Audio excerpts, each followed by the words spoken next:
Carole King and Joni Mitchell, two legends, two voices that shaped a generation. Both queens of songwriting, both pioneers of emotion and truth in music. But behind their fame, behind the stages and applause, lived a story few ever knew. After decades of silence, Carole King finally opened up, and what she said about Joni Mitchell stunned everyone. In the 1960s, the music world was exploding with change. Rock was evolving, folk was rising, and two women were quietly rewriting the rules.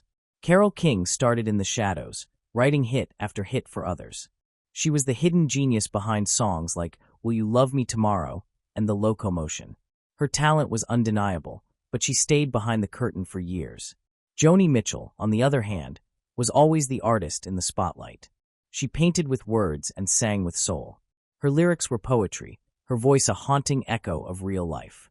Both Sides Now and Big Yellow Taxi weren't just songs, they were statements. Deep, thoughtful, and personal. While Carole was shaping the music industry with chart-topping hits, Joni was redefining what it meant to be a songwriter. Their paths were different, but they were both carving their names into the history of music. They became the voices of women who wanted to be heard, not just seen. The world loved them. Fans worshipped their honesty and depth.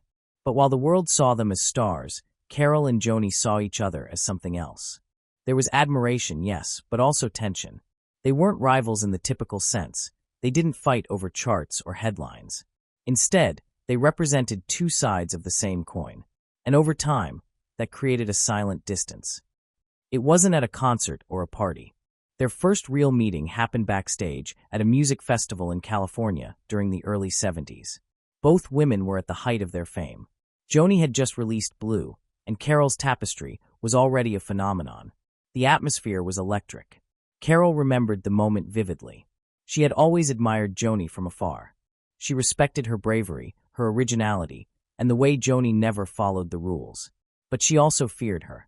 Not in a physical way, but emotionally. Joni was sharp.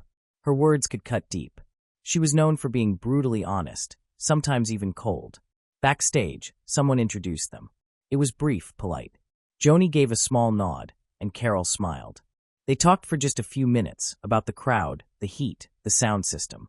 It was nothing special on the surface. But underneath, Carole felt the weight of something unspoken. There was no hostility. But there was no warmth either. Just a quiet understanding that they were both outsiders in a man's world. Two powerful women navigating the music scene alone. That moment left a mark on Carole. She thought about it often over the years. After that day, their paths crossed only a few more times. Once at a Grammy party, another time during a tribute concert. Always short, always distant.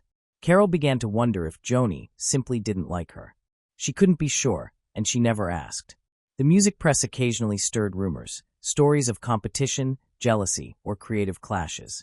But nothing was confirmed. Carole stayed silent, and so did Joni.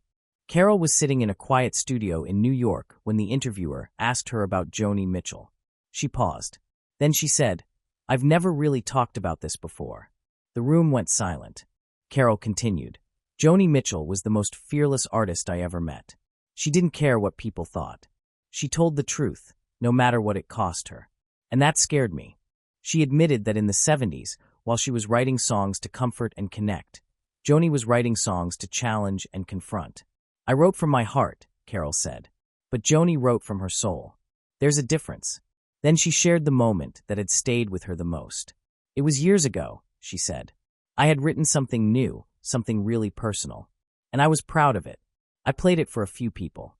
One of them passed it on to Joni." According to Carole, Joni listened to the song and gave just one comment. "It's lovely. Safe, though."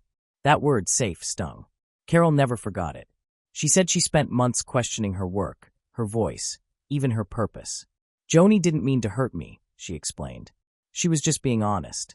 But that honesty made me realize I had been holding back." Carole revealed something unexpected in that same interview. She once wrote Joni a letter, but she never sent it. It was after a tough year, sometime in the late 80s, when Carole had stepped away from the spotlight. She was reflecting on her life, her music, and the people who had shaped her journey. Joni's name kept appearing in her thoughts. She sat down one night and poured her heart into a handwritten letter. It wasn't dramatic. It wasn't emotional in the usual sense, but it was honest. In the letter, she told Joni what her comment, "It's lovely. Safe, though," had done to her. She explained how it first hurt, but then it forced her to examine her own voice more deeply. It made her braver. She wrote about how watching Joni's career, how she evolved, experimented, and never backed down, had quietly given her courage. She even wrote, "I was always a little afraid of you, and maybe that's why I admired you so much." But Carole never mailed the letter. She kept it folded in a notebook for years, tucked away like a secret. She said she wasn't sure Joni would care to hear it. Or worse, that Joni might laugh at it. Not out of cruelty, but because she had never seen their relationship that way. In her confession, Carole admitted that not sending the letter became one of her small regrets. "I should have told her," she said. "I should have told her that her strength pushed me to find mine." Then came the day Carole heard that Joni Mitchell had suffered a serious health crisis in 2015. The news shocked her. Joni had been silent for a while, and the stroke nearly ended her career and her life.